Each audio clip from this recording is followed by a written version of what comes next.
হয়েছে, কর্মকাণ্ড করে যাচ্ছেন। গত 23 জুন রাতে আমাদের কেন্দ্রীয় কার্যালয়ে আক্তার হোসেনকে আক্রমণ করে তাকে নিক্ষেপ করে যে ককটেল ছোড়া হয়েছে তা শুধু এনসিপির উপর করা হয় নাই, তা এই দেশের গণতন্ত্রের উপর করা হয়েছে, তা করা হয়েছে এই দেশের সাধারণ মানুষের প্রতি। আপনাদের যদি মিনিমাম লজ্জা বোধ থাকে, আপনারা মানুষের কাতারে আসেন, সাধারণ মানুষের কথা বলেন। যেই মানুষ রাস্তাঘাটে আম বিক্রি করছে, আনারস বিক্রি করছে, পান বিক্রি করছে, তার কাছে যান। সারাক্ষণ শুধু নিজেদের নেতা কর্মীদের কথা ভাবলে চলবে না।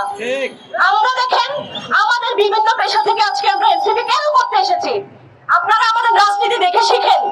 আমরা জনতার কাতারে যাই, আমরা লুটপাট করি না, আমরা জনগণের টাকা দাবি করি না, জনগণের কাছ থেকে আমরা কোনো ধরনের চাঁদা আদায় করি না যে যেটা দিয়ে আমাদের দল চালাতে হবে।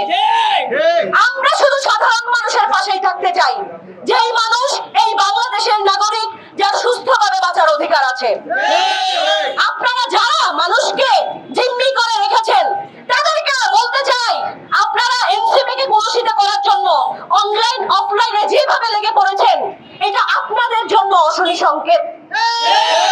আজকে হয়তো বুঝতেছেন না যে আমরা কি করতেছি। জনগণ যখন ভোটের মাধ্যমে আপনাদেরকে জবাব দিবে তখন বুঝবেন কি করলাম।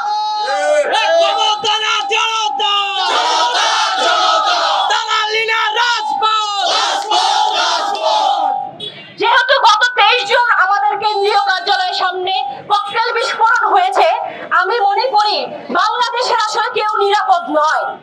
যেই দেশের জনগণ, সাধারণ জনগণ নিরাপদ নয়, সেই দেশে আপনারা কাকে সিলেক্ট করবেন, আপনারা কাকে ভোট দিবেন?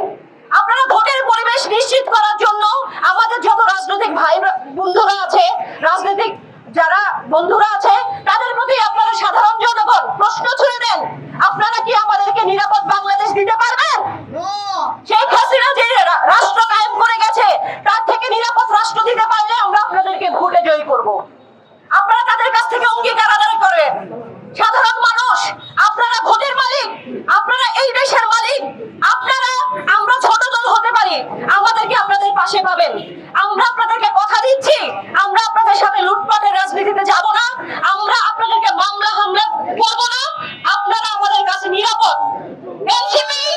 এনসিপি শুধু এটাই আপনাদেরকে বোঝাতে চায়, এনসিপি লুটপাটের রাজনীতি বিশ্বাস করে না।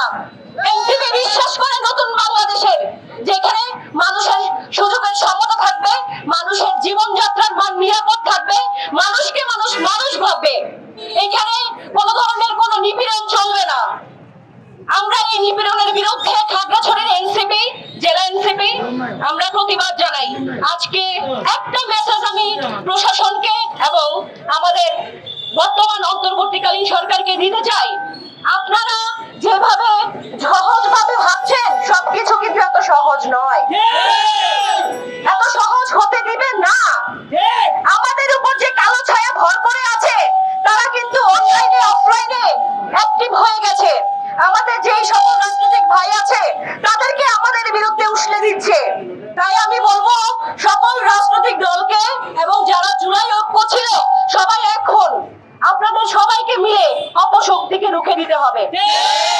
এনসিপির উপর হামলা মানে গণতন্ত্রের উপর হামলা, সাধারণ মানুষের উপর হামলা। আপনারা যার যার অবস্থান থেকে যে কোনো অন্যায়ের প্রতিবাদ করবেন, সেই আহ্বান জানাই আপনাদের প্রতি। এবং প্রশাসনের প্রতি দৃষ্টি আকর্ষণ করে বলতে চাই, অতি দ্রুত এই সকল অপরাধীদেরকে গ্রেফতার করুন, দৃষ্টান্ত স্থাপন করুন, দেখবেন মানুষ নিরাপদে আছে। আরেকটা কথা বলতে চাই, আমাদের যুব শক্তি রিনি আপু একজন সম্মুখ জুলাই যোদ্ধা, তার উপর যারা হামলা করেছে প্রশাসন খুঁজে বের করে তাদের দৃষ্টান্ত শাস্তি দিবে বলে আমরা আশা ব্যক্ত করছি।